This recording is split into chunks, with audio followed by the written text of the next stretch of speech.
it always was and always will be Aboriginal land. We also acknowledge First Nations people's rich history of knowledge keeping and knowledge management that is an inspiration to us all. I'd just like to do a quick bit of housekeeping. Firstly, ALIA VIC would like to acknowledge the generosity of the Paran Mechanics Institute in providing space for this event today. If you have any questions regarding this lovely library, please talk to Ellen after the event. The toilets are in the corridor adjacent to the meeting room here. Please make sure all your devices are turned to silent or off. In the unlikely case of an emergency, please follow the directions of Ellen with regards to safely exiting the building. Should the building lose oxygen, masks will drop from the ceiling. Please ensure that you help any children that you fix your own mask before helping any children. Our speakers today will present some short presentations before we open it up to a question and answer. We will be live streaming the event on YouTube, and a copy will be available on the ALIA VIC YouTube channel shortly after the event. If you are joining us on YouTube, welcome, and please drop any questions into the live chat. A member of ALIA VIC, the ALIA VIC committee, will be keeping track for the Q&A. We will also be taking some photographs throughout the course of the event. If you would like to not appear in the photographs, please feel free to talk to a committee member after the event or email aliavicgroup@gmail.com, and the committee members are the ones all waving at the moment.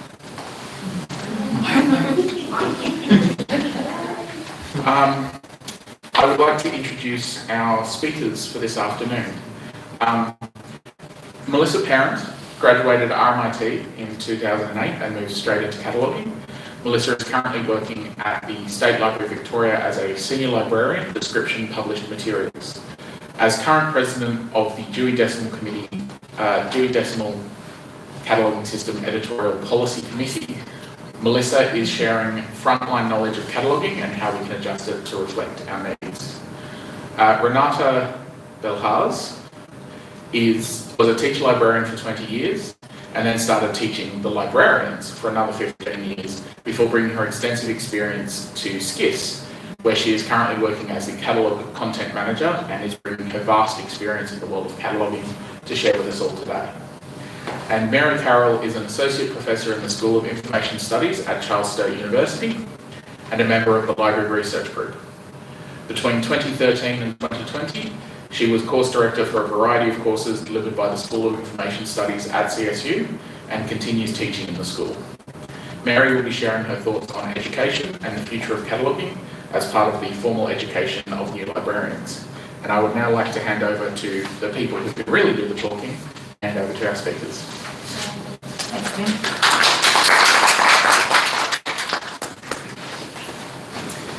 All right, well, I'm going to probably do a fairly short presentation today, and hopefully not one that's too boring for you. I don't have slides, and knowing that we have a discussion time after, and I'll be like, okay, just hold your questions. So I'm going to talk about sort of like at the front line, as introduced, the front line of Dewey Decimal development. And when I started this, I thought, okay, let's start with the easy changes. What do we do when we're trying to change Dewey? Because goodness knows, I'm not up here be like, yay, Dewey. I mean, yes, yay, Dewey. It's faceted and hierarchical. That's wonderful. However, that's not to say that it's not still rife with the worldview biases that Melville Dewey built into the system. So we know that they are still there. They are so glaringly, painfully obvious. Sometimes things are brought to our attention and we're like, ooh, we did not see that before. But still, we know that there's a lot wrong with Dewey, and there's a lot of continual development and change that goes into making Dewey something that is more equitable, fair, and reflective of our current world. That said, there are no easy changes. The only thing, sorry, I'm just going to do this. The only thing that I could think of where it's like, okay, that is actually an easy change to make in Dewey, and it's so boring, important, but it's quite administrative, is when geopolitical borders change. That's pretty much the only time that's sort of like, oh yeah, we can do it's called a continuation, where a number that exists gets another number put onto it. Sometimes there's also generally, that's what happens with the changes to geopolitical divisions. That said though, in our June meeting of the DDC EPC, we actually have an exhibit about Kosovo, because there are some implications. There are some real-world implications about how do people perceive this term if we actually build Kosovo into Dewey as a number that has a caption. So even those changes are not easy. Then I was thinking, okay, well that one's pretty easy. Possibly also there's the continuation numbers. Those are they can be sometimes easy, but not always. For example, you might have noticed recently that we have a Dewey number for the COVID-19 virus. We actually have a Dewey number for that. It's sitting under, it's a build, so it's a continuation from pneumonia-like diseases, which, is that really where it should sit, where we think about it? Like, is that really where people are going to logically think that sits? From a medical perspective, I guess it does. When they presented that change to the Dewey, when the Dewey editors, currently just editors, sorry, Alex Curios, when he presented that change to the EPC, he did provide all the medical basis for this and why it should sit there. Like, okay. But then we had the discussion, but of course we're going to use the relative index and the captions to make sure that if people do a search for COVID, it pops up and it's not going to be, I would never have thought to look for it in the 614 point, whatever it is, sorry. So some of those are fairly easy-ish changes, where even that one's maybe a little bit less easy, because when we're continuing a number, when we're adding numbers to an existing Dewey number in continuation, it needs to also fit within that hierarchy of the numbers. This is that whole hierarchical aspect of Dewey, which makes it so amazing and frustrating at the same time.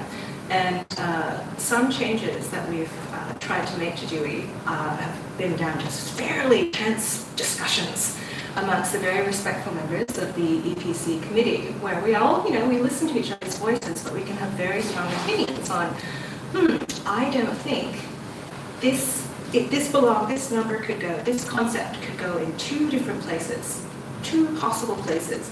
If we continue it here, that hierarchy works, but if we continue it here, this hierarchy also works. It's a big discussion about where do we think users will be most pleased with it. The discussion that I found the most, really? I went to library school for this, and I did, was when we were trying to figure out where to put cooking with something like ginger. There was all of a sudden literary warrant for, how do we use ginger? Not just ginger, it's like the ginger family in cooking. And there was a big discussion about that at the editorial policy committee meeting, because it kind of could go in two different places. So even continuations are not that easy. Relocations are the absolute worst when we completely relocate a number. And so that's when we stop using one number completely. It's not that we've adjusted it in the hierarchy, it's just, that's done. We're not using that anymore, and we have to use a completely other number to do that. There's relocations are sort of like I have not seen a relocation in my 7 years on the Dewey Decimal Classification Editorial Policy Committee. I have not seen a single relocation. However, you can find them if you are in Web Dewey and you look at the history of a number. You can see that there have been some massive relocations over the years, and I'm like, these are good ones. For example, when we moved homosexuality out of the mental illness area, that's a good relocation. Very good relocation. But we don't do that very often. And one of the reasons for this is that, when you completely disconnect a concept from the former number, you actually lost that history in some regards.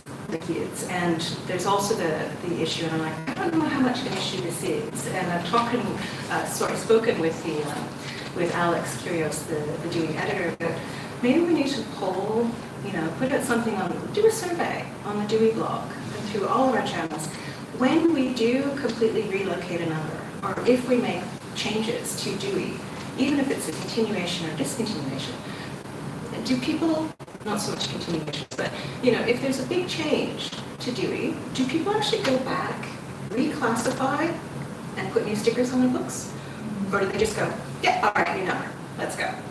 Because if most people are not, actually, most agencies are not going back and reclassifying, changing all the data, and then putting new stickers on the books, maybe we can do more relocations than we think we can. Because it's always the idea, like, no Dewey change is ever proposed lightly, except for the geopolitical ones, which even still can sometimes be a little bit funny. Because when the Dewey changes are proposed, one of the first things that the editors do is they start interrogating WorldCat. They start interrogating WorldCat and they find out how many libraries, how many agencies are using this number. And that actually is a point of decision making. Because if we see, oh my gosh, there's like 400 libraries around the world that use this number, it's like, it's a big deal for us. Because if they are the sort of agency that goes back, reclassifies, puts new stickers on the books, we've created an enormous resource overhead for them. So if it turns out we do a survey, people are like, nah, go ahead. That could be a very interesting game changer, because then it could mean, we don't have to worry about the big bugbear of relocations. Like, it doesn't have to be like this, kill it, kill it, kill it. It doesn't have to be the big deal that we think it is. We're not there yet. We're not there yet. Finally, when I was thinking about possibly easy ways to talk about how Dewey gets changed, and this is, but again, it's not easy. Captions and relative index. So the words that you see beside the Dewey numbers in WebDewey, captions.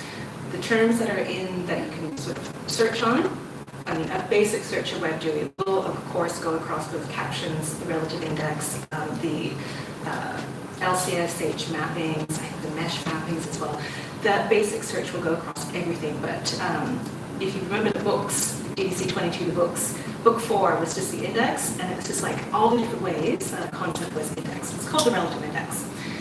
And when we make changes to captions, we don't just make changes at a particular place. So recently we had an exhibit that was about, hey, we are not using the right language for groups of people in the 300s and also in table 8, sorry. You'd think I knew more about this, but no, it's all theoretical. But we wanted to make some changes. So instead of saying homosexuals, we could say gay people. And instead of saying asexuals, we could say asexual people. And that was great. We're going to change those captions. Great. But then you have to find all the places in Dewey where those terms appear and make sure that the relevant index is also updated.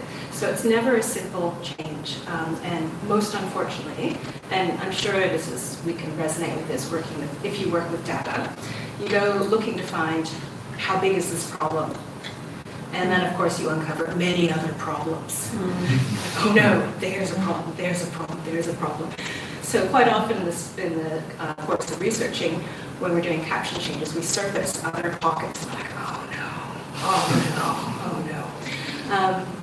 But yes, so just to say, there's nothing very easy about changing Dewey. There's a few changes that are flipped that we're sort of like, we have flagged them, the community has brought them to our attention. We have put them into, yes, this is a concern that we need to address, but we need more feedback from the community. There's the Dewey blog, 025.431. Dewey blog, wonderful source of information about what's going on with Dewey, because it's updated very casually by Alex Curious. He's a good writer, he's very knowledgeable about Dewey. He can spit numbers out that he wouldn't believe, of course. But the Dewey blog is a way for the community to speak with us. You know, we're not an ivory tower full of people. Look at me, I'm covered with cat hair, my hair's a mess. But welcome, I'm the DDC EPC president. We're just we're just people, just like everybody else, and we don't have any nefarious plans. Let's just continue doing the evil that Dewey did. In fact, we want to fix it, but we're only a small group of people, and we try not to bring our own biases in, but of course you do. Of course you do. Like, I'm particularly interested about the numbers that, how are we making sure that all the numbers that deal with women, and particularly the women of color, are we being sensitive there? You know, I'm bringing that. We've got another member, so I'll stop that. But we do still have our sort of individual takes and focuses in, so we need to hear from the community. And the Dewey blog, 5.431, has a wonderful place where you can actually make a suggestion, flag an issue. You can just fire off an irate email. Be nice, maybe not that irate. You can communicate, and that goes directly to the Dewey editor, and it sort of flags, community is saying, something's wrong here. Do we need to look at this? There's also in the Web Dewey software itself, there's a suggest a change or submit a change button. That's another way, direct contact from Dewey users. When I was thinking about what am I going to talk about today, I was like, I wonder how we're going with autistic. Because at the moment, if you look in Web Dewey, people with autism it's classified with mental illnesses. Nope, that is absolutely not where it should go. We'd be like, no, that is absolutely not where it should go. It should go, but where should it go? And once we start thinking about, well, where should it go? Then we have to start looking at, okay, where in the hierarchy could it fit? How do we build numbers for different aspects of, if we're trying to talk about different ways of anything to do with people who have autism. We have to start thinking about all those things. But the first thing is just getting some suggestions from the users about where do you think it should go. Right, so I think that's about all I wanted to say about Web Dewey. Thank you for listening, DDC development. Thank you for listening about cat hair and all. And I'll hand over to Renate.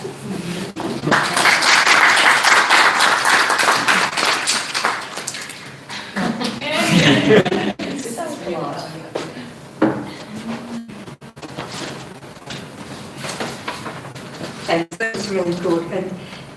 And I always grew up thinking the EPs were, the top of the pinnacle, and now I've met you. I mean, I have met you a while ago, but I've kind of put two and two together and thought, oh yeah, she's in there. So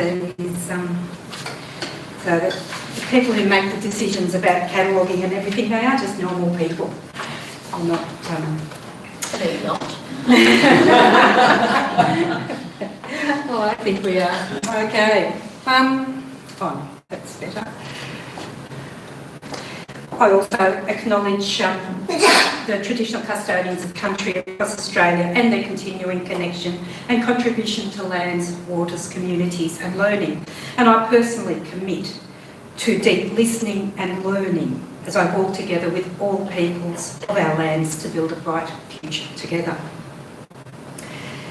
For those of you who don't know what SCIS is, the Schools Catalogue Information Service, we're basically a central cataloguing agency that provides school libraries with access to catalogue records for print and digital content. My role is, as we heard before, the catalogue content manager, and I come from a background of school libraries for 20 years, and then I was teaching at TAFE, and very much a cataloguing teacher in that. And I've always loved DDZ, it's kind of my most loved thing to build a nice big number. But it's only one part of cataloguing, as we know. So our topic today is kind of why classify, and I'm thinking, what would I have said to my students at TAFE? And the other thing is, I actually re-listened to the previous presentations, the Dewey or don't we, and different to Dewey, and a lot of the angles have actually already been covered. But, I thought, well, why classify? Because we've always done it. But I don't think that's a decent enough answer. So, is this touch screen? No. Okay. Oops, wrong one. I'll go back. So, in terms of, especially in school libraries, the Dewey number is part of the call number, which assists when actually locating and finding the resources. They're part of the call number, that label that goes on the physical resources, so that we know they're on a special place in the shelves, that when you find the record in the catalogue, you know where they are. Years ago, a library management system salesperson said to me, it doesn't matter what call number you put on a resource, you've got the OPAC, you can search for it first.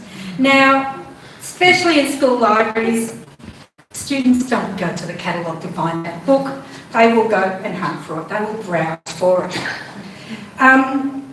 So they don't, even though the teachers and so forth, they'll use the catalogue to do the find, select, obtain the resources, but students like to browse. So the other purpose of classification in a call number is to co-locate, put together resources on similar topics to allow that browsing and that exploration, so that topics that have a relationship with each other are together.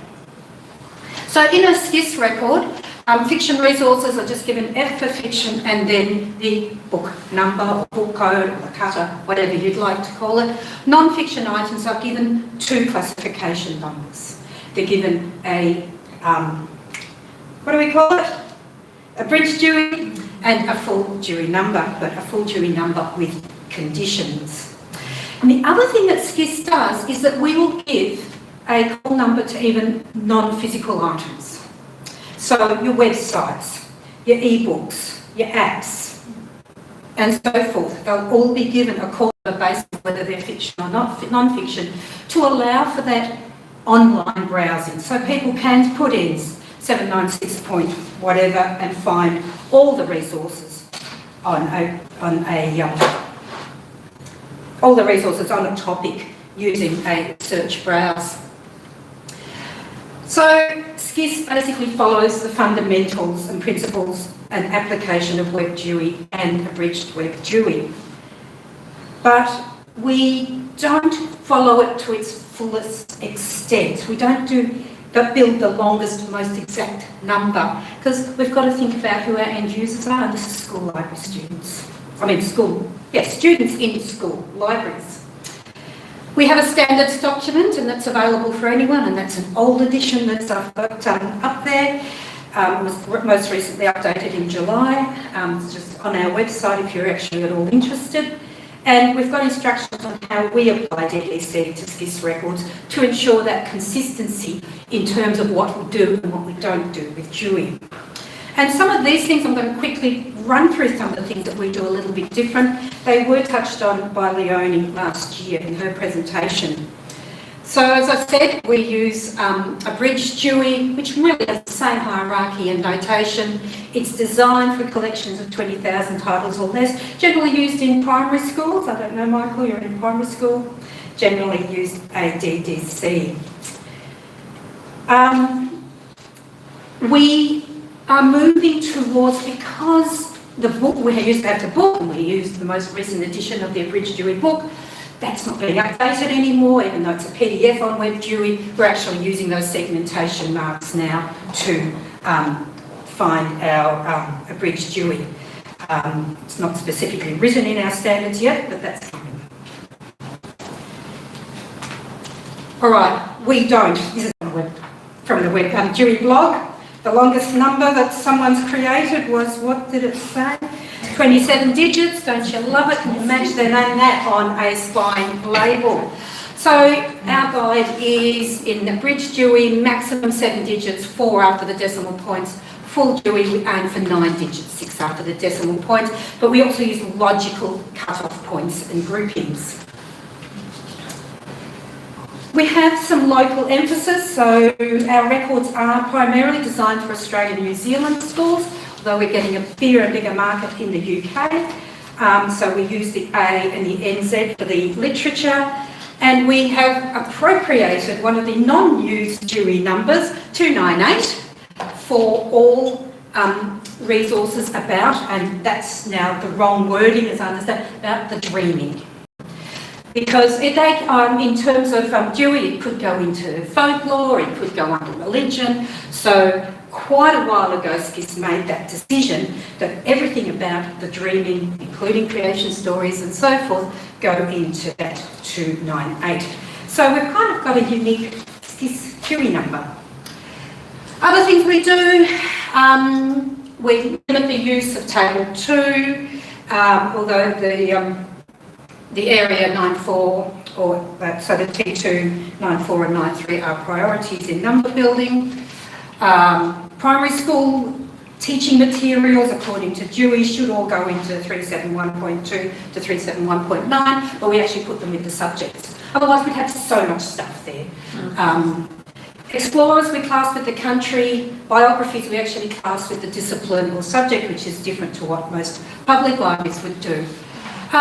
Materials in languages other than English. we actually treat them the same as if they were English materials. So we have no prefixes applied, we're not placing them with the language. So if we have a French book about dogs, it goes under dogs, not under French language. And tables 4 to 6 are also limited, so that's how we're managing to keep our Dewey numbers shorter. Michael asked me to talk about some of the challenges our cataloguers have in applying Dewey for schools, and one of the things is deciding what's a fiction and what's a non-fiction. Do we give a Dewey number? Don't we give it a Dewey number? So here are some of the things. So all fiction, regardless of language, goes under fiction. So, you know, if your French novel goes under fiction, it doesn't go under literature. Easy readers in story format are in fiction. Picture books, including those in rhyme and without words, are in fiction. Fairy tales of recent origin, but not retelling of folk tales, go into fiction. Graphic novels, cartoons, comic, which form a narrative, fiction. Films which are or based on fictional works go into fiction. And non-fiction are all the others, like commentaries about fiction. Easy readers which cover a topic. So if it's an easy reader in a reader set and it's about dinosaurs, it'll go under dinosaurs, not in the 298 point whatever reader number. Picture books about a topic, get a non-fiction number. Folk tales, traditional rhymes, children's poetry, as opposed to rhyming text. Films based on real life. Lots of discussions then, and generally, you know, if it could be either, we'll generally give it a Dewey number because schools can easily strip them out rather than put them in. Some other classifying challenges that we've had since I've started SCIS, which is now nearly 3 years, is fake news. All this stuff came in about fake news. Where do we put it? So it could go under mass media. It could go under that librarianship type subject about media literacy. Or it could go under propaganda, under social norms, used for social control. So really the cataloguers need to look at the resource and do that Dewey thing is, what discipline is it actually meant for? And then decide, although they're all like, oh no, 2 of them are 300s, 1 is the 0. So it's not easy to be consistent. We've got over 24 cataloguers creating records for a single database. And they're not all sitting in the same room where they can turn around to each other and say, hey, I've got this, what would you do with it? But we do have these conversations amongst our team to try to be consistent. We love cataloguing readers because that's one of our points of difference in terms of Libraries Australia, WorldCat and so forth, but we actually find it really challenging. So we got a reader set, which was basically maths readers, but they were about a topic, for example, roller coasters. It was a story about roller coasters, but embedded in there was mathematical principles, exercises and challenges in highlighted boxes. So it kind of did a lot. So should it be fiction? Non-fiction under the topic, non-fiction under mathematics. So once again, that was the conversation that we had amongst our team, and in the end, I think we ended up putting it non-fiction under mathematics because that was the purpose of the readers. They were created to teach mathematics in an interesting way, and of course we use subject headings to give those other access points. Just tell me if I'm talking too long, you can cut me off at any time. I can go on forever. What are we doing at the moment? Readers are still under discussion. At the moment, we've got, you know, we get this reader set. I don't know, Leonie, what's the name of one of the series? Little Learners Love Literacy. You know, and it comes in a box. Now, if it goes into a primary school, in general, it will probably just be put in the box, put in the classroom, goes, but we take every one of those little books, which is only 6 or 8 pages long. We give it a Dewey number if it's about butterflies. We give it subject headings to do with the reading and the topic. So for an 8-page reader, we can take the 10, 15 minutes it takes to create a record from scratch. So there's a lot of discussions about that at the moment, and we're going to be putting out a survey to schools saying, how do you actually use this? Are we wasting our time? I don't think so, but the cataloguing team is really keen to push that one.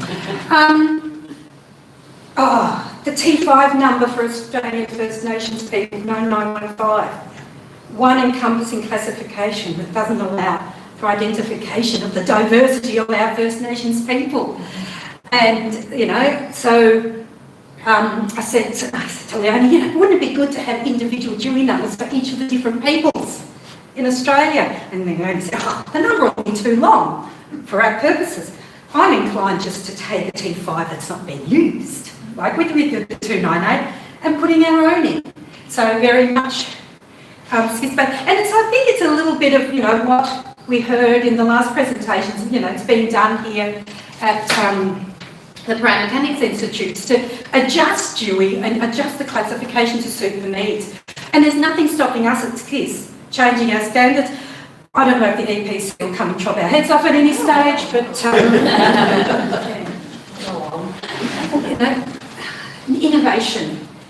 We've done Dewey, we've always done Dewey. In one of the talks, someone said how many thousands and thousands of libraries around the world use Dewey and to change it. And you talked a bit about that before. And you said, do we change the numbers? At some stage in my school library career, I think the 300's got a really big change in Dewey. Does anyone remember that? We actually change every label on our 300s books in a school library. That's doable. You wouldn't do it for the state library, It depends on the context. Okay. So I went too far. We do have to catalogue for the majority of schools. And we do know of a lot of schools who will then take what we've done and adjust it to their local needs. Talked about the ubiquity of DDC, it's everywhere. Our other problem is the inflexibility of mark-based library systems.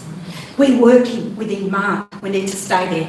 And we're constrained by the existing library management systems that are in school libraries. Some of them were written in 1980 and haven't changed much since then.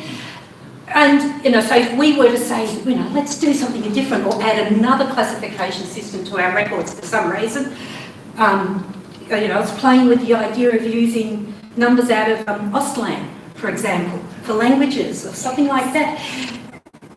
We can say we want to do that, but how is it going to affect our end users who are using that library management system from 1980? Okay, so that's a constraint for us. The other thing is, fiction we know has become very genreified in a lot of schools. A lot of schools have gone down that path. We add genre headings to assist that. But the bookshop arrangement for non-fiction in school libraries, in my years, I've talked to people who have done it, and it's generally done to suit the local needs. And we have to create a record that's going to suit everyone. So in school A, trucks may be a big thing, and they'll make a section on trucks, while in another place, driving may be a big thing, and they'll make a separate section. So we are balancing that out. And I'm playing and having a look at the BISAC subject codes and thinking, well, maybe we can do something with them. And even if we can import the Onyx data, then we've already got some information there. But these are all dreams, by the way. It requires staffing time. And someone in the last talk said that. We've got these great ideas. No, the first talk, wasn't it? They said, we've got these great things that we can do. All needs time, staffing and so forth. Nearly finished. I will actually say now, I did get I can't be crude and say I put a bomb under my butt, but earlier this year, listened to the OCLC talk on reimagining workflows. Did anyone else listen to that one? About cataloguing, was that what it's called, reimagining workflows or something? But it was about cataloguing for Indigenous communities and, incorporating them, not cataloguing separately. And one of the people in that talk said, it's not about lack of funding, it's not a lack of staffing, it's about a lack of prioritisation. So we at SCIS, along with Education Services Australia, which is the company that owns SCIS, our Reconciliation Action Plan, we have made it a priority to look at things like that. So our big thing in changing subject headings is a bit like changing your Dewey, you don't do it lightly. we will be removing discovery and exploration from our standard subdivision. So it will no longer be Australia-Discovery and Exploration, it will be Australia Exploration. Okay, so these challenges, it's about priorities. We do get a lot of consultation and feedback. We have a schools consultative group that meets 4 times a year. Now that lockdowns have ceased, I'm going to implement what I've always wanted since I started at SCIS, is to get the cataloguers to actually go out into school libraries. We have cataloguers from a lot of different backgrounds, brilliant cataloguers, but they actually need to see how their stuff's used. So that's my goal. And help@scissdata.com if anyone's got any questions from here or online, just do that and say, attention Renata, you said this on Sunday and it didn't make sense, just ask again. Thank you very much.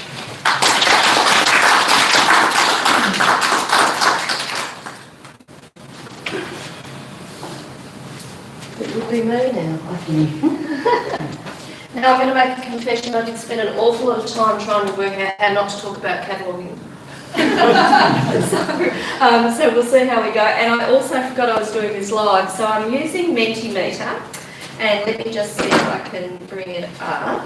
So that means that if there's anyone at home, they can actually put in that and the code and you can follow along and get the PowerPoint. So, and let's see how we go. So I'll just, and you can, if you're here and you want to excitedly put it on your phone, you can do so. So I thought this was appropriate. Can you tell me please which way I should go from here? Asked Alice. And so, because I have, I'm quite interested, I'll be very, very honest, cataloguing is not my thing, but I've always been surrounded by people who are very interested in it. And as an educator, of course, I have to think about, I have had to think about the curriculum. So, what do you do in the dilemmas that we've just heard talking about and in your previous sessions? But I sort of took, as is my want, a divergent approach to the topic. So, let's see how we go. That's my acknowledgement of country, which is my favourite one. I think I won't read it out though.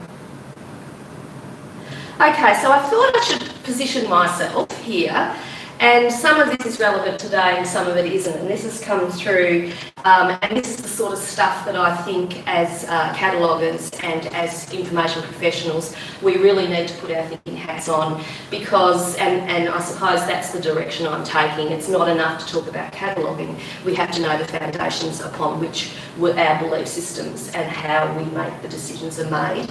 And so this has taken me probably 10 years to get to the point where I can articulate my position in terms of many of those things. But I suppose a couple of them are particularly relevant. So libraries are not neutral, and we should be reflective practitioners, educators and researchers, and aim to understand and acknowledge that what we bring to our work, so to mitigate institutional inequity and bias as much as possible. So that's, I think that's very relevant.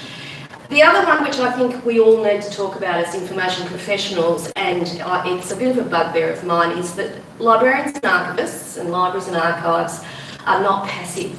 I think we position ourselves as quite passive. Mr. Dewey created this thing and, there we go. And so we're actually active agents and we have to take responsibility for that. We are the institutions. It's very easy for us, so you can see I get very excited about this, but it's very easy for us to talk about the library, the archive, and never mention that it is actually being run by us. So that's why I think this is critical. So I would encourage you, please, to have a bit of a think about your intellectual and, the mind that you bring to the work that you do, and don't hide behind the institution and the profession. It's very easy to talk about the profession as well. And it's actually you and me. Now I'm on topic.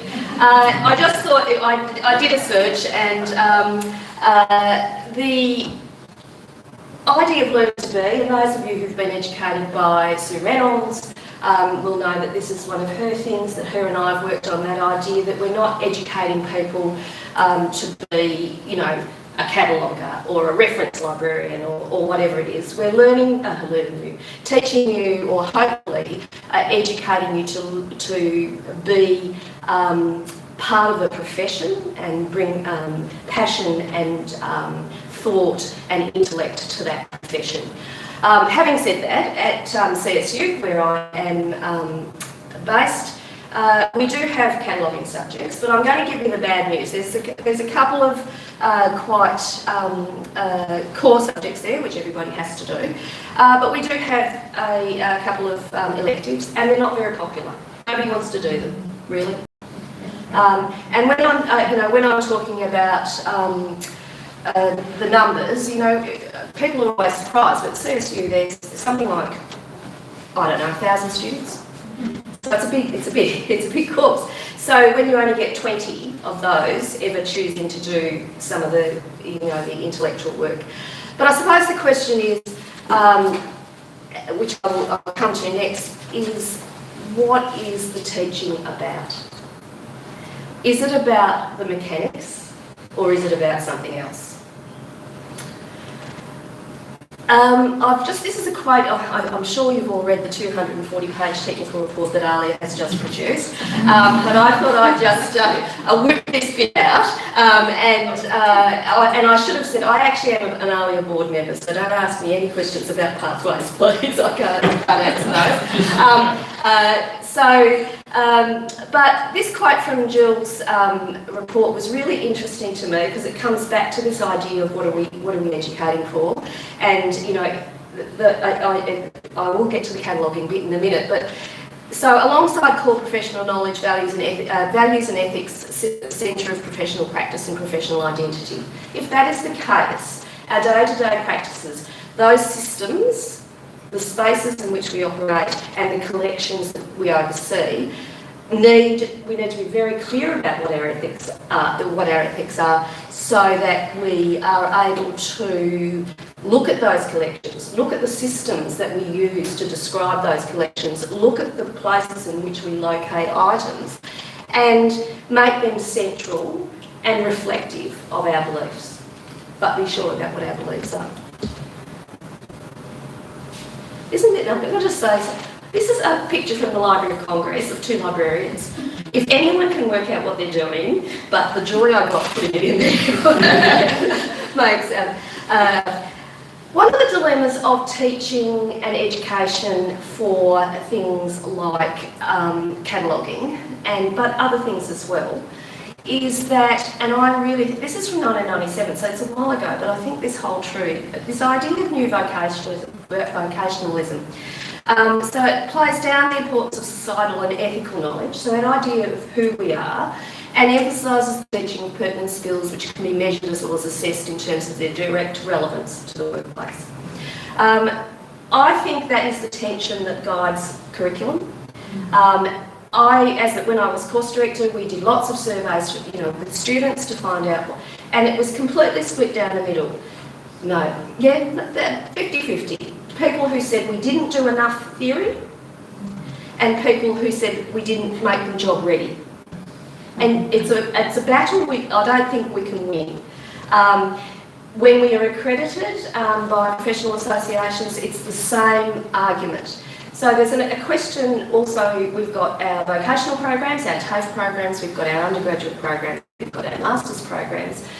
Is there a slide, and I haven't attempted to make this a diagram or anything, but do we need to attempt to discern at what point is enough? Because each of those is enough practical experience, because each of those is an entry point to the profession. Every single one of those is an entry point to the profession. At what is job ready and who's going to do the thinking? And I think, Renate, you're an educator for many years, you know that this is this tension between job readiness and, the practical skills. I'm paying $2,000 a subject and I just want a job, which is the standard line I used to get. I just want a job.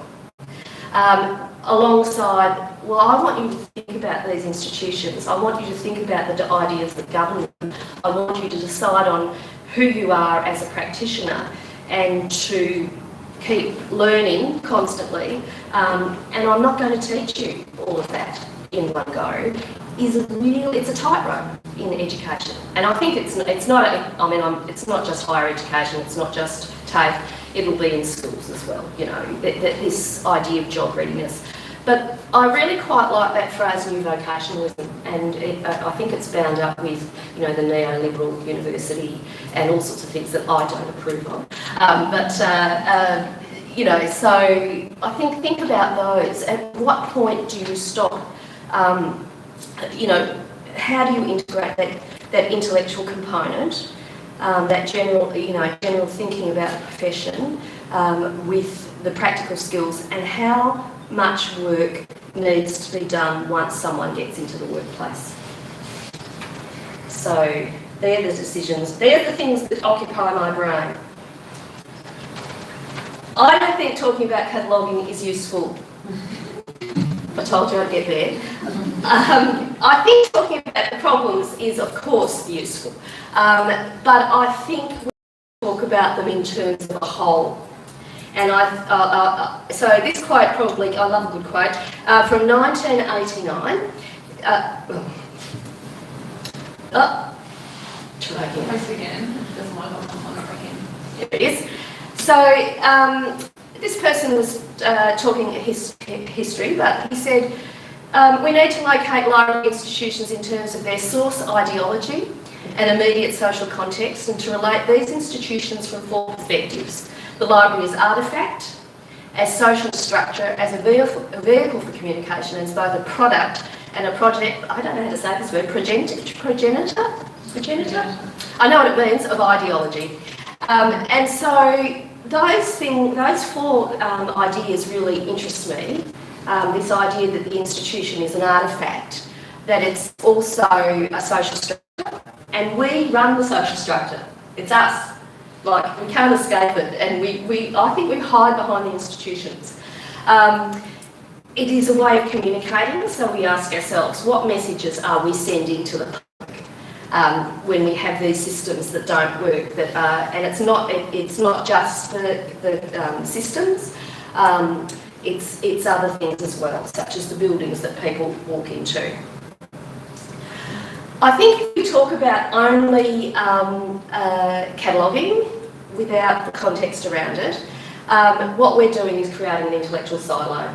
And I don't know how many of you know about the parable of it's one of my favourite stories.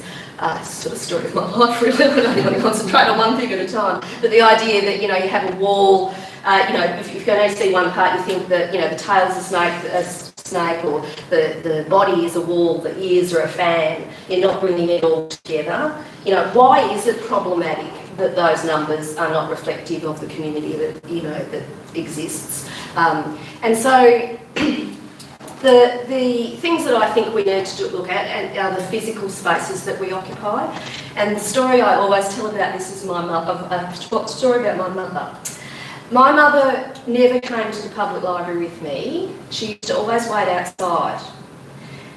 And I used to think it was because she was a poorly educated, left school at 13, working class Irish Catholic woman for whom the library space was an alien space. And that was part of it. She felt uncomfortable, and you probably all read about library fear. So I assumed that. But when she was quite old, she told me the reason she didn't go into the library was because the library desk, which was facing the front door as you walked in, and that was the lion's desk, had a big picture of the Queen. And there was no way she was going into an institution that had a big picture of a Queen behind it. So that made me think. I thought, what other institutions? So if you can't really see this very clearly, but any of you who are familiar with the State Library of New South Wales, the picture right down the bottom is just a section of one of the doors at the State Library of New South Wales, which is called the Aboriginal Doors. Now that also sits alongside the European Explorers doors. Now if you think, I think my mother going in and seeing that picture of the Queen, if you go into, you know, when you walk into the State Library of New South Wales, you have to actually walk over a European map, and you're surrounded by this imagery. So it's not just the classification systems, it's the buildings. If you know, one day I'd like to have a look at the inscriptions all around the dome at the State Library of Victoria and see maybe, you know, how many women are represented there, how many. So those lots of research to do here, folks. Just let me encourage that. So the other picture there, which is second from the top, is one of the windows. Again, it's just because I did some work on the State Library of New South Wales, because these doors really interested me. But you know, if you've got your building at the top there, which is I think it's the State Library of Victoria, but they're all got Corinthian columns. They're all making a statement on the landscape. They're all telling you what their connection are, and you know, I think so. The picture is much bigger than just the numbers that we're using. I'm not saying knock down the buildings or anything like that, because they have got a wonderful purpose. But I really want people to think not just about the numbers that we put on the books, but the places where they're cited and the way in which we organise them. Now, the little catalogue card there, which may seem a bit weird to you, is from ASA.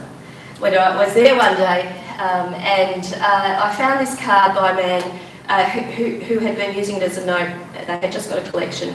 This was just purely random, and on the back of it was all the notes that a man called Frank Tate had been writing. And Frank Tate is the man who instigated the Mun Pit report.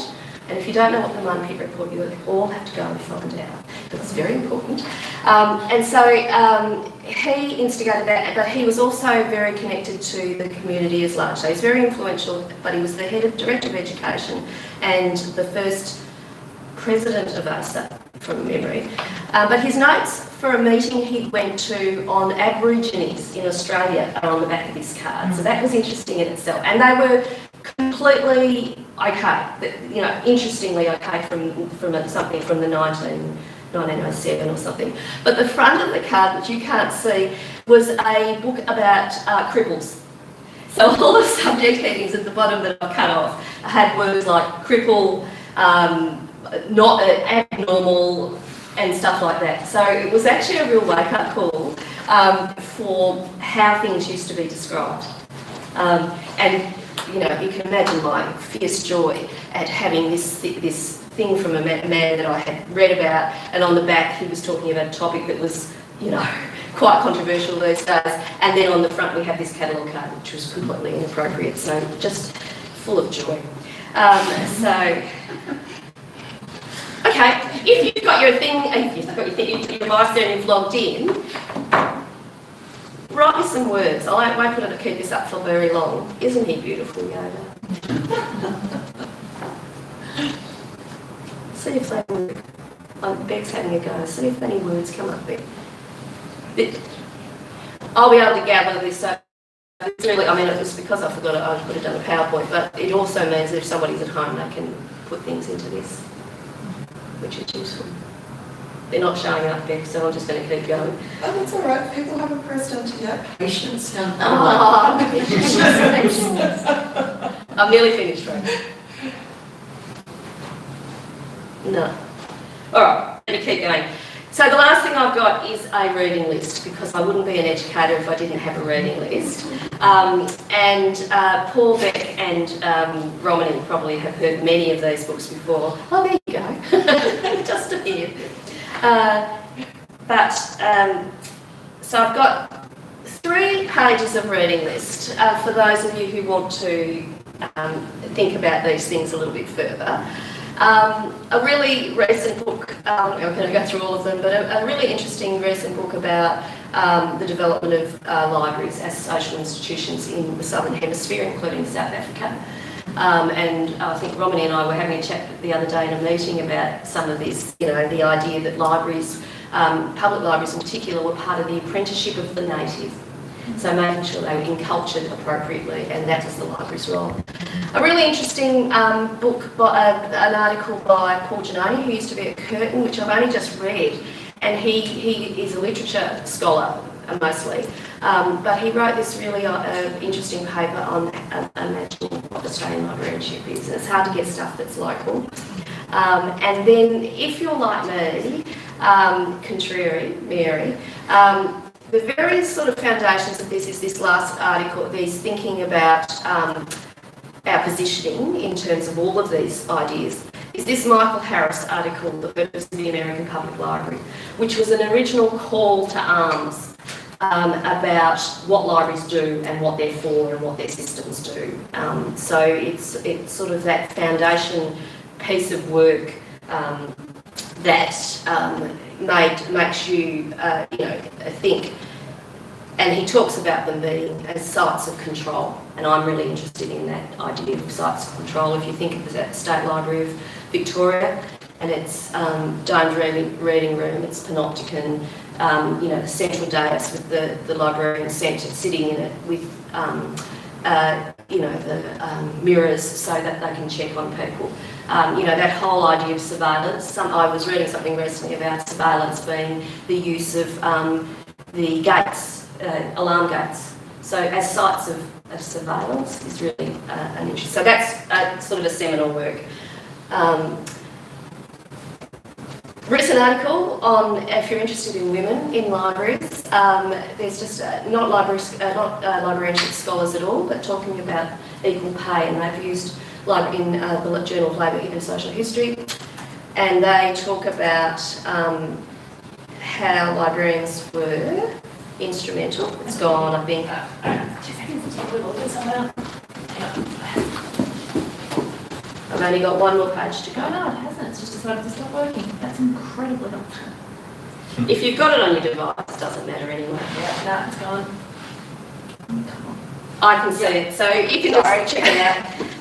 And then there's a good article in that list about the politics of the Liberal Archive and the systems that are used in archives. So I think that's worth looking at. And as I said, you can get it through on that site. And I'm just trying to think of, I don't know what I'm doing.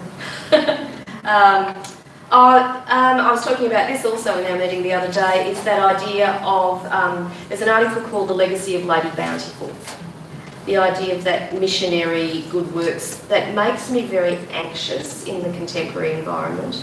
Our missionary zeal and the idea that we're doing good works all the time makes me uncomfortable. And I'm not saying good works shouldn't happen. I just can concern at the language associated with that, and that comes from one of my original points, is that because of our development, I think missionary Christianity has had a lot of influence in librarianship in Australia. And so when, I don't say don't do good things in our libraries, but when we do them, and Romney, I think it was you or maybe Marianne the other day was talking about the idea of information poverty, and that's a deficit model. People that we talk about that have information poverty may not have information poverty at all. We just consider that they don't have the same information as us. So, and what was that other book that you mentioned that you just read, Robert? Virtue Hoarders. Virtue Hoarders. So, we had a good meeting. I think that's all, actually. I did have another beautiful quote from Alice in Wonderland, which is, if you don't know where you're going, any road will take you there, replied the cat. So I would encourage you to work out where you're going. Thank you.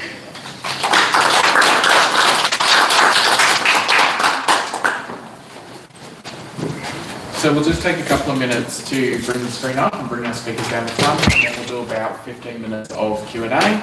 So please do hang with us while we get annoyed by technology, basically. It's like that.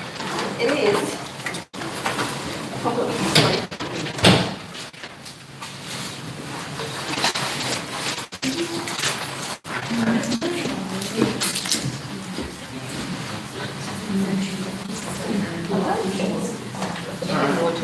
So the first thing that I would like to do before we start the Q&A is thank our speakers for their excellent presentations today. Very, very interesting, very informational.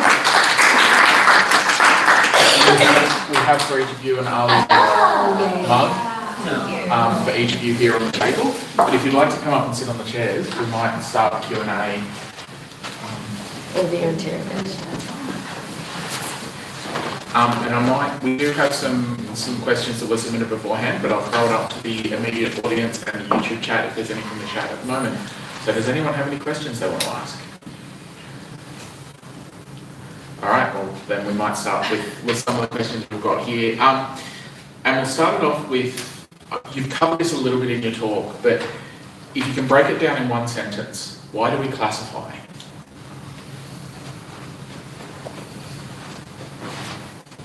In one sentence. In one sentence each. Because really, information, like I always think of information resource description and cataloging. This is we're kind of like the pathfinders. We're the ones who are showing the way to users who do not understand librarianship or how we organize information, that they can actually find information. So I'm thinking classification, no matter what it looks like, is we do that as just so that we can help our users pathfind. Yep. It goes back to those principles of cataloguing, of the find, select, obtain, obtaining that resource. So it's just a tool. It's not an end in itself. And I said that when I talk cataloguing. Cataloguing is not an end in itself.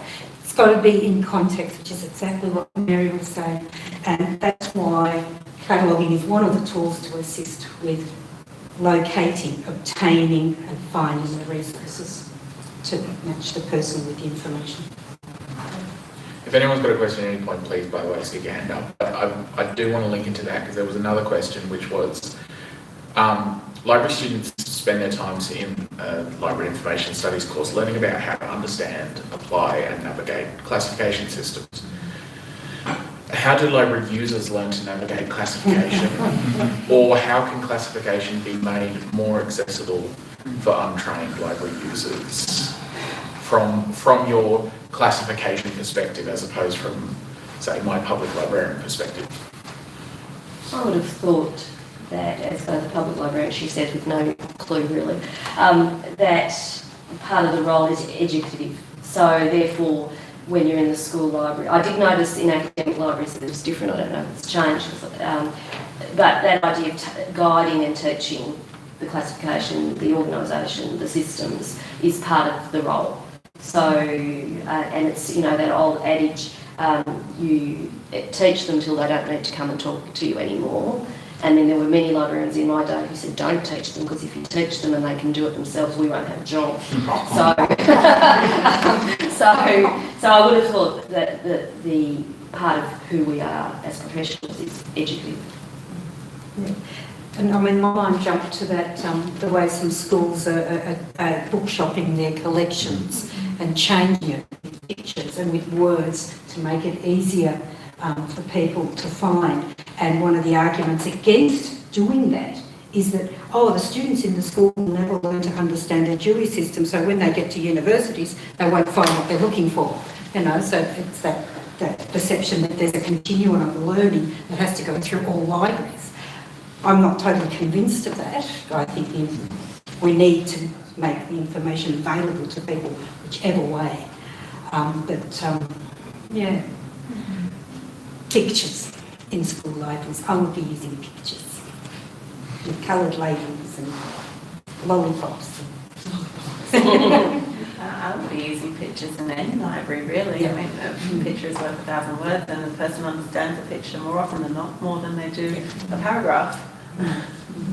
Although then you get into a whole discussion of logos and universality and does it actually mean what you think it means. Like the save icon, a young person recently asked why we have a vending machine as in the top corner, because to them it looked like a vending machine and they did not have 3.5-inch floppies as a historical precedent to remark. Well, as a more current one, my library is currently redoing the website, and the tech people came in to talk about it, and they kept saying, go to the hamburger. And I was the only librarian there who actually knew what they meant when they said, go to the hamburger, because those 3 bars, that is a collapsed menu, is often referred to as a hamburger. But because once you know, it looks quite like a hamburger. Before you know that, it looks like 3 lines. So there was that real, this is an icon that librarians were going to be using and weren't understanding. So there's that, Remember Please Protect, my first school, there was a big poster up on the wall of Bruce Lee and then the martial arts number. And the boys would constantly come up and say, where's the book on Bruce Lee? And I was, book on Bruce Lee, that's the books and the number for martial arts. There's wrong messaging there. And I think it's interesting because speaking from the point of view of a public librarian is that I don't teach people Dewey. I teach them that Dewey starts at 0 and goes to 999 and that subjects have specific numbers, but I'm not trying to teach them the numbers. If they're coming to me and asking for a specific area like cooking, I might go, okay, so 641 is the number you want and this is the area, but I am going, here is the OPAC, we can look stuff up, we can find what resources we have. And particularly for a public library, there's always multiple branches. So what you're seeing on the computer and what you're seeing on the shelf, there's more than that fits in that one location. So I'm there going, you don't need to understand Dewey, you just need to understand that it starts at 0, that we've got everything in numerical order, and that once you find the number on the computer, you know where to go. And everything will be in a similar topic, so. We've been finding that a bit here actually as well, because we sort everything by place, but we have a lot of material that's about Victoria or Australia more generally, but it's thematic, so I put queer histories together and all that kind of stuff. So I started putting up collection tip signs to try and encourage everyone that's looking at the 994s, like if you want a history of Seymour, maybe think about going and looking at the queer history as well, so you can add that in. And the first lot of questions I got from everyone was, oh, so this information's in this shelf. I'm like, no, it's over there with the number. But for me it was so obvious, but I hadn't thought of it, how other people might be seeing it. So yeah, I had to put in, they've got used to it now, but it took a little while. Well, on the topic of that universality or lack thereof, with cataloguing, as you said, pathfinding, trying to make discovery easy, but it's also looking at very particular, in most cases that we're developing very Western, very specific worldview. How do we find the right balance between making information accessible to most people and making it and not assuming that a particular worldview is the correct and basic one, I guess, that should be used? I don't know. In an ideal world, and I mean, I'm coming from a school library background, but in an ideal world, we've created the record for, the general thing is that you take it and you adjust it to suit your local needs. And I mean, I do remember, and actually I cringe now when I did it, but I used to put everything on Australian Aborigines at 305.89915 because the Year 8, when they did their Aborigines assignment, which I cringe about now as well, it was all there. So even the boxer was there and so forth. I didn't put him in with the box, but I think back now and I think it's appalling. But I just adjusted things. So just because Skits or Libraries Australia classified it there, I would adjust it to suit the needs of my audience. But that also takes time. And for those of you who download and get your records from Libraries Australia and you're stuck with them, I know a lot of public libraries don't even have tech services anymore to adjust things. We have tech services, but they're not doing a lot of cataloguing. Right. Yeah. A lot more of processing of orders Yep. and distributing through the branches and often using their experience to be like, this is a problem before it gets on our shelves. Yep, question.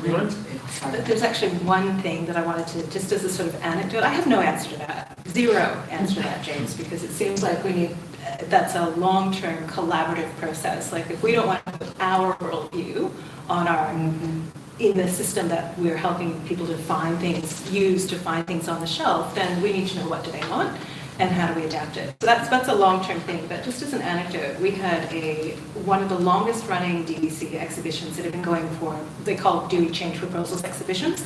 One of the longest running change proposals, it spanned close to a decade, maybe even 12 years. It was about the fact that in Dewey, if you're talking about a group of Indigenous people, particularly in North America, because that's, of course, Web Dewey, it's very difficult to discuss a people separate from the Western, the current state divisions now. So the boundaries that are currently used, which we put over their lands, is how we talk about them. And we're like, what do we do, table 8, it made changes in table 2, like blah, blah, blah, blah, around and around and around and around. And when we thought we got to something that was like, we have a few reasonable options here, the next thing was to go off to Indigenous libraries and be like, or libraries that actually served Indigenous communities, going, what do you think? And they're like, we're not going to do any of that. We don't care. Do what you want. And it's like, okay, done. 12 years of work, gone.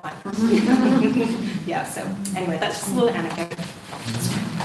I was just gonna, so I noticed in all of your talks, you very sensitively kind of, I guess, took responsibility for the flaws within your institutions and your structures, and kind of, but I guess I wanted to flip that on its head and think, well, for most of us, the most common search and the most common catalog we approach is Google and is Amazon. And I noticed I was doing work placement recently at ACER, and ACER is still quite dependent on Amazon for, there are plenty of situations where Amazon is required, and I can imagine that would be the case across the board. And then when you think about the online infrastructure as well, Amazon currently owns large parts of web storage facilities. So I guess I'm wondering, like, then, if you, instead of thinking about kind of this somewhat, I guess, flawed system that you currently exist within and how you're resisting it, if you then instead think about it as a separate system that is not part of a monopoly, how does the kind of, I guess, library institutions resist and kind of, I guess, like, continue its own cataloguing, so to speak, and make sure that, for example, SCIS doesn't just become like a internationally owned consortium that just like as you were just mentioning before, that at public libraries that funding isn't there and that it's done at the NLA, and hypothetically that's only a couple of steps away from kind of something much more monopolised. Yeah. I mean, from a historic point of view, and that's what I do, Dewey and the current systems that we operate under are an international system that was imposed on Australia. Yeah. And so, and they, I'm always reading about something, but I was just reading, the implications for that was for efficiency. So the systems that we operate under are there for efficiency. So I don't think we can exclude ourselves. I mean, Amazon, it's like we're an earlier version of Amazon. I think so that's part of the education, isn't it? And so we have to get people to question. But one of the reasons, is it called the library company or whatever Dewey's company was? OCLC? No. Anyway, it created to increase efficiency so you could reduce the number of men employed in libraries and employ cheaper labour, i.e. women. So I don't think, it is fantastic, but we have to always question. You can see that I do it all the time.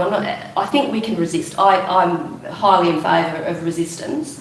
And then the other thing is we made a choice in 1907 or something to bring Dewey in when we had our own system, and a local system. So we made choices based on economics. So I'm going to say history is the answer.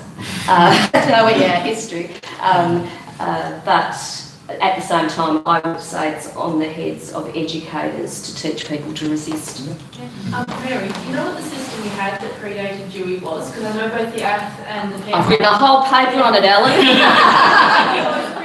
But we just sorted by subject and location. I Yeah. don't think we had a specific system. Not that I'm aware of. Yeah, We might have. we just picked like all the natural history books in one section, and there was a small enough amount of them that you could just Yeah. all them. It is. You can get it at the State Library, the order. And remember, most of the early librarians were philosophers. Yeah. So Sue Reynolds found this really lovely lovely quote where Amos Brazier, who's the person I'm talking about, who had a nervous breakdown when they introduced Dewey into the State Library of Victoria, but there is a musical about it, which has only ever been performed once. The Terms and Grammar of Creation. I'm going to tell you all that. I saw the musical. It's been performed once in the domed reading room. I was 7 months pregnant. It was the best day I ever had in my life, even if it was very uncomfortable. So there's a whole, one day is my dream that this musical about the introduction of Dewey into the state, and poor old Amos, who used to do this intellectual thing where he clutched the books to himself and walked around the shelves and found the place where they belonged. So, We'll take it here if you've got a copy. well, it's in at the State Library. It's actually Helen Garner's ex-husband wrote it, Bill Garner. So, Terms and Grammar of Creation. So, it's my mission in life to remind people as often as possible that this play exists. We will put all the links for in the doobly-doo on the YouTube video, so you'll be able to gather them there. And I think I'd just like to say, just on the topic of Amazon taking over, the fact that Dewey is so long-lasting and is used in so many different organisations actually makes it really difficult, short of, Amazon buying Dewey, and Beilharz has enough money that who knows, but makes it difficult because if you propose any sort of change, as you were saying, even changing a number could mean, for an individual library service, could mean changing hundreds or thousands of books. Like, I'm in a medium-sized city library service, and it could be hundreds or thousands of books depending on the number. Amazon changing the system entirely, even if it was the most efficient system in the world, to change it, there's so much work that would have to be done that it would require a complete reversal of the work. And I'll also say, getting librarians to agree on anything, to agree wholesale to change those systems. Like, there are times where I have despaired because we have continued going with a supplier or a vendor or something like that, because the cost of switching to what I consider to be a better system outweighs the economic benefit of switching to that system, because you've got to retrain staff, you've got to change the system, you've got to do all of that. So I think Dewey has, seniority on its side, which is going to make it difficult to budge from its. So Amazon doesn't, in its warehouses, it doesn't classify at all. It's entirely random, and it assigns call numbers to each pocket, and then unless the objects are of a certain scale, they are just put wherever comes first, and that creates the ease of use, which I can very easily imagine. I mean, I can imagine that being replicated in There are libraries that do that to an extent. Mainly the Trinity College Library in Dublin sorts their books by size, because they've got so many really, really ancient manuscripts, they can't put them with the new ones. So they keep all the books that aren't going to damage each other together. And I think one of the Oxford libraries does it as well, but they're really, really old enough that I'm going to completely forget the name of. But yeah, but the classification systems often go over it. So you probably still use Dewey to find the subject stuff, and then the catalogue will tell you physically where it is. And some of the really, really big libraries that have sort of the warehouse settings have that as well. Like they'll have robots going and finding stuff. That's what archives do as well. Like if you go to Prov, do a pick, they're sorted by when they come in, and the system tells you to go to this box on this shelf, and the stuff that's next to each other is irrelevant. So when it's together, it's much more useful when the public is using it. If you've got a robot finding it, doesn't matter as much. So kind of on that topic, in recent years there's been a lot of discussion about just adding on top of Dewey, genreification and bookshop style layouts in public and school libraries. Any thoughts on how traditional classification systems fit in with those new ideas, or how you might enact that from your point of view? I have never done a desk shift in my life, and I've never worked at a public library, so I'm just like, whatever works for the users, great, do what the users need, but I think there would still be a place for Dewey, because if you ever wanted to meaningfully step back from that genreification or book style grouping, then at least you'd have a foundation for then creating very meaningful clusters of subjects if you thought you ever might want to go back. That's my only thing. But again, totally ignorant of public libraries. Any thoughts for school libraries? So, I mean, I saw one secondary school library where they ditched Dewey completely, and they just came up with their own classification lists, and it was, you know, it was hierarchical structure that was suited to what their, suited to what their clients used, and they just used letters and colours and big signs, no numbers, it was letters and colours to do that. But then, you know, in the public libraries that go bookstop style, they'll say, you know, house and garden over there, but within that, you've got your Dewey. You know, so it's that combination. I mean, in a school library, if I'm going to go to bookshop style, I'd probably chuck Dewey and do my own thing. Yeah. Sorry, I'm just a bit confused by the difference between genreification and Dewey, because I work in a high school and we have Dewey, but we also put like the areas of studies in our non-fiction section. So like all of the sciences are in like the 500s, but we then have a science that says physics and a science that says biology, medicine is in there. Yeah, so maybe I'm just like overcomplicating things, but I feel like the Dewey system is sort of genreified already. Yes. So what your high school is doing is the start of the bookshop style layout. Sort of, but we aren't interested in getting rid of the Dewey Decimal System at all. I do the cataloguing at my school, and I'm a big contender for it. We have a big issue, well, I find that we have a big issue with where to locate texts on Indigenous peoples. We have them in the 300s. There are some like in the later 300s that make not much sense, and then there's some in 800s and 900s, and it all gets a bit confusing.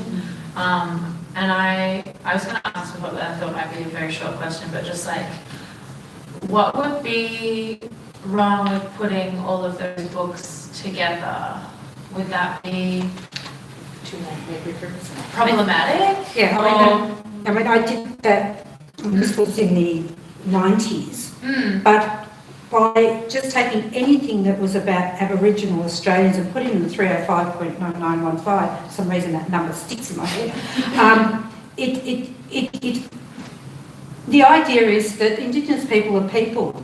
And you don't want to focus on their Aboriginality, you want to focus on the fact that they were a great boxer or a great writer. And that's why, really, I shouldn't be just saying, hey, you're an Aboriginal first and a boxer second. Yeah. That's why I would do that. Arguably, though, the flip side can also be argued for that, Indigenous people aren't separate from their indigeneity, and that's an incredibly important and strong part of their personality and identity. Obviously, it's just such a flawed system. I just find myself when I'm cataloging, we import a lot of data through SCIS and everywhere else, that sometimes I am conflicted about the Dewey Decimal number it is given. I wonder, I don't know if there's a way to change that, but. In base Dewey, no, probably not. Yeah. Although, I mean, I think maybe it'd be wonderful at some point to see exclusions in Web Dewey, like saying the class elsewhere note. So if you've got a concept in mind and you're looking at a Dewey number and you're reading all the notes by the Dewey number, it's Dewey and class elsewhere. Specifically tell you, do not class that topic here, go over here. I would love to see the end of 398 anything being applied to the dreaming. The end, just stop right now. But until, so that was my only ding, in the later 300s. I'm oh, is it going in the 398? Yeah, there was there was some ones in environment in 300. Oh, in the 360. Oh, okay. Yeah. Okay, but I don't think base Dewey, because it's that disciplinary approach, what aspect is this? Because you can have one topic or subject. Yeah. So it's right for things to, it's proper Dewey to put things in different places. But it's totally up to you to change the number. If you don't like the number that's in the data, change it. Okay. Yeah. Definitely, and we tell the end users, and they'll say, why do you give them this number? We'll say, this is why we've done it, but if you prefer to put it there, put it there. There's no cataloguing guide that will strike thee dead. Just do what's right for your Yeah, as I said, I'm the only one that does the cataloguing, and I don't think the other two people on my team even pay attention to everything. I get totally, they don't even know how to catalogue, which makes no sense. But like, because they're like higher ups and I think, yeah, that's I think I like it. But it's like, I'm just Understood that there are other systems, UDC, WIS, all created for various reasons, yet we don't use them. So I don't know why we don't use them. Because Dewey continues to reign over all. Well, I wonder, is it because it's easy to teach? Possibly. It's easy to teach. I think it's probably less about. Melissa's teaching for us at the moment, catalogue. Yeah. Less about necessarily being easy to teach and just that there's so many people who've had their whole career being Dewey that the idea of introducing a new system always gets that change inertia. But they're not new systems, they're as old as Dewey. So why are we using Dewey? Yeah, New systems for how we think about them. Yeah. exactly. Yeah. New systems for how we think about them. But what I was saying is that UDCs have been around nearly as long as Dewey's, but we've made conscious decisions and UDC was meant to address a lot of those issues. So what's going on in everybody's, not us here now, but why did we all go to Dewey? So we might go to one last question from Michael. This one may be a topic for a much larger discussion, but I just wanted to ask very, very briefly, if you can, I'd be interested to hear your thoughts on Dewey Decimal System compared to Library of Congress. Oh, no idea. No idea. I don't have any familiarity with the LCCN. I know very little. Like when people start going, should I put it in the Z class or the R class? I'm like, what are you talking about? So I can't really comment on that, Michael, because I just do not know about enough about the LCCN. Sorry. I think it was created from the collection, so therefore, at the time, so inevitably it's going to reflect a particular worldview because it would reflect what was collected at the time of its creation. I could be mistaken, but I think Sue Reynolds has whipped that into my brain. So therefore, it will be flawed as well. I recently started working at a Catholic school, and there was some discussion in the past apparently about transitioning to the Library of Congress system. The one reason that the director of the department told me they didn't is that Bible studies is classed under BS.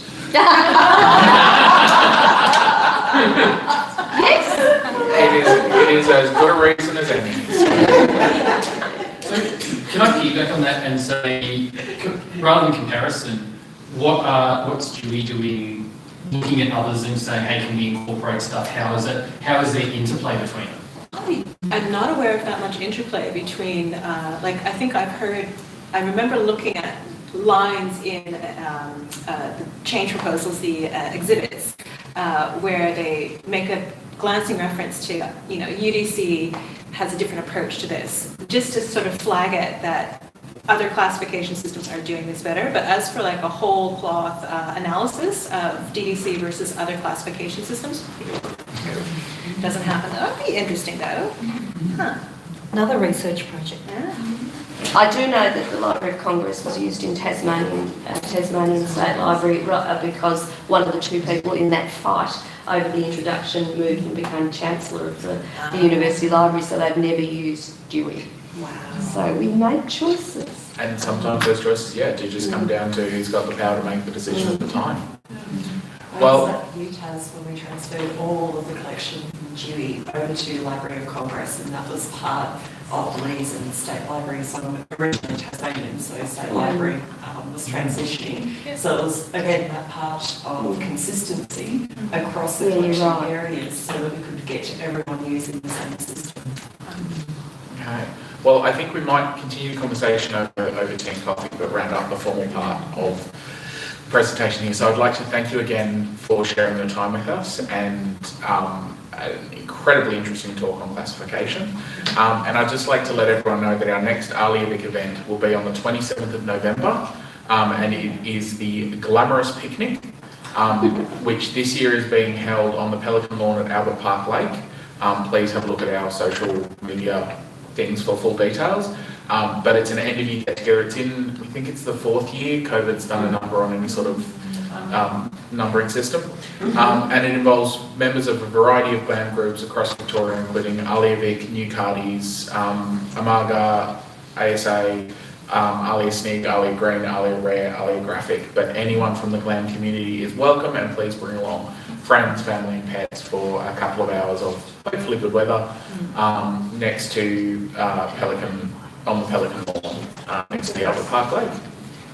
And I'd just like to thank everyone again for their time today. Our pleasure.